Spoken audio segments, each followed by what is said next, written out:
اسامہ صاحب، آپ سے گفتگو کا آغاز کر لیتے ہیں۔ صبر آج ہمارا موضوع ہے، خاص طور پر رمضان کریم میں۔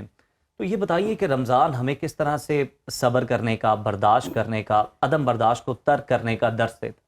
بسم اللہ الرحمن الرحیم۔ یقیناً بڑا اہم موضوع ہے اور رمضان المبارک سے آپ نے بڑا خوبصورتی سے اس کو ریلیٹ کیا ہے۔ اگر رمضان المبارک کے اسماء گرامی پر غور کیا جائے تو نبی کریم علیہ السلام نے جو خطبہ شعبانیہ دیا تھا رمضان کی آمد سے پہلے اور رمضان کا تعارف کروایا اپنے صحابہ کرام کو، تو اس میں مختلف اسماء سے، مختلف ناموں سے رمضان المبارک کا تعارف کروایا۔ تو اس میں فرمایا شہر المبارک، شہر الصبر، شہر المواسات۔ تو اسے معلوم ہوا کہ شہر صبر بھی ہے یہ، یعنی کہ ایسا مہینہ جس کو صبر کا مہینہ کہا گیا، کیونکہ انسان اللہ تعالیٰ کے حکم سے صبح سے لے کے شام تک اللہ تعالیٰ کی حلال کردہ چیزوں پر صبر سے کام لیتا ہے۔ اور دیکھیں صبر جو ہے اگر لیکن یہ رویوں میں جو ہے صبر، جی بالکل، اس میں یہ دیکھیں بڑا ضروری ہے، یہ ہمیں بڑا کم دیکھنے کو بالکل ملتا ہے۔ دیکھیں صبر کے اگر بات کی جائے تو تین چیزوں میں اللہ تعالیٰ نے صبر کا حکم فرمایا ہے۔ ایک تو پہلا صبر ہے کہ اطاعت الہی میں، کہ اللہ تعالیٰ نے جو حکم دے دیا اس کی اطاعت کرنی ہے ہمیں۔ دوسرا صبر ہے کہ آپ نے گناہوں سے بچنا ہے، اور تیسرا صبر یہ ہے کہ آپ نے اپنے جو اعمال ہیں ان کو بجا لانا ہے، اور رمضان المبارک میں خصوصی طور پر جو چیزیں ہیں وہ آپ نے سامنے رکھنی ہے۔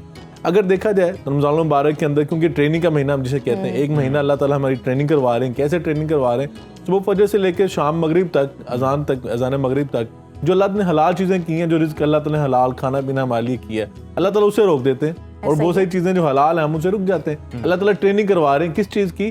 کہ باقی 11 ماہ میں جو اللہ نے حرام چیزیں، بلکہ پورا سال میں جو حرام چیزیں قرار دی ہیں اس سے ہم نے بچنا، صبر کرنا ہے۔ اب صبر کیا ہے؟ انسان کے سامنے دسترخوان پہ طرح طرح کی نعمتیں پڑی ہوئی ہیں، انسان کیوں رکا ہوا ہے؟ صبر کیوں کر رہا ہے؟ کیونکہ میرے اللہ کا حکم ہے۔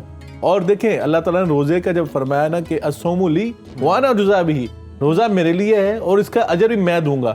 نماز کا ڈیفائن کر دیا، حج کا ڈیفائن کر دیا، زکوٰۃ کا ڈیفائن کر دیا، لیکن روزے کا کہا کہ اس کا اجر میں دوں گا۔ اور صبر کا بھی اللہ تعالیٰ نے یہ کہا انما یوفی الصابرون اجرهم بغیر حساب، کہ جو صبر کرنے والے ہیں ان کو بغیر حساب میں قیامت کے دن اجر دوں گا۔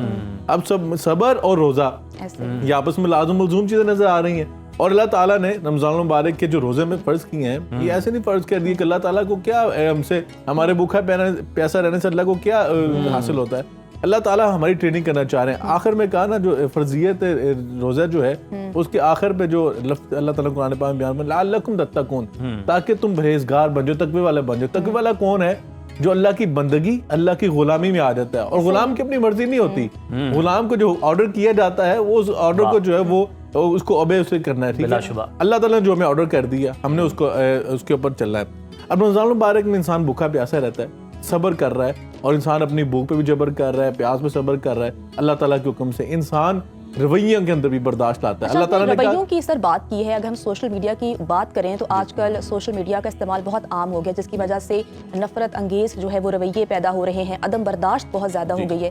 اس پر کیسے قابو پایا جا سکتا ہے؟ بالکل دیکھیں رمضان المبارک جب آپ کو ایک برداشت کا مادہ، صبر کا مادہ آپ کے اندر پیدا کر رہا ہے، اس کے اندر اللہ تعالیٰ فرماتے ہیں کہ انسان کی صرف بھوکا پیاسا رہنے کا روزہ نہیں ہے، انسان کی زبان کا بھی روزہ ہے، انسان کے کان کا روزہ ہے، انسان کے دل کا روزہ ہے، انسان کے اعمال کا روزہ ہے۔ اب کیسے انسان کے سامنے جب نبی پاک نے فرمایا کہ اگر آپ کے ساتھ کوئی بدتمیزی کرتا ہے، جھگڑتا ہے آپ کے ساتھ بد تہذیبی کرتا ہے، تو آپ نے کیا کہنا ہے؟ انی صائم، میں روزے سے ہوں، خاموشی۔ اسے کہتے ہیں میں روزے کی حالت میں ہوں، میں تمہارا جواب نہیں دے سکتا۔ اب دیکھیں رمضان مبارک کے اندر انسان بہت ساری چیزیں ہوتی ہیں کہ انسان کے ساتھ بعضوں کا بد تہذیبی بھی ہو جاتی ہے، بد کلامی لوگ کرتے ہیں، لیکن انسان روزے کی وجہ سے بچ جاتا ہے۔ اور زبان کا روزہ بھی کہا گیا، زبان کی وجہ سے نہ بندہ جھوٹ بول سکتا ہے، نہ انسان وہاں پہ گالم گلوچ کر سکتا ہے۔ اسی طرح برداشت کا مادہ پیدا ہوتا ہے۔ دیکھیں رویے، انسان کے جو رویے ہیں، انسان ہمیں روزہ کیا ہے، روزہ ٹریننگ کیوں سکھا رہا ہے؟ ہمیں لوگوں کے ساتھ اچھی تہذیب کے ساتھ پیش آنا، اچھے معاملات لوگوں کے ساتھ کرنا۔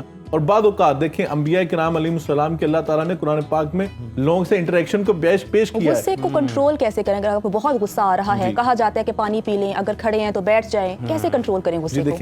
دیکھیں رمضان کی حالت میں، روزے کی حالت میں ہم پانی نہیں پی سکتے، لیکن نبی پاک نے فرمایا کہ اگر آپ کو بہت زیادہ غصہ آ گیا، آپ کھڑے ہوئے بیٹھ جائیں، آپ بیٹھے ہوئے لیٹ جائیں اور خاموشی اختیار کریں۔ اور دیکھیں سکھایا گیا کہ اگر دو لوگ آپس میں بہت زیادہ طیش میں آ چکے ہیں تو کوئی ایک خاموشی اختیار کر لے۔ خاموش رہنا بڑا ضروری ہے۔ اسامہ صاحب، قاری صاحب، میں اسی بات کے ساتھ آپ کی جانب آنا چاہوں گا، آپ بھی اسی پر ذرا کمنٹ کیجیے گا، اضافہ کیجیے گا، اصلاح بھی بلکہ کیجیے گا۔ ہم یہ بڑا غلط جملہ سن رہے ہوتے ہیں کہ جناب تم اگر کوئی غصے میں ہے تو اسے کہتے ہیں تمہیں روزہ لگ رہا ہے،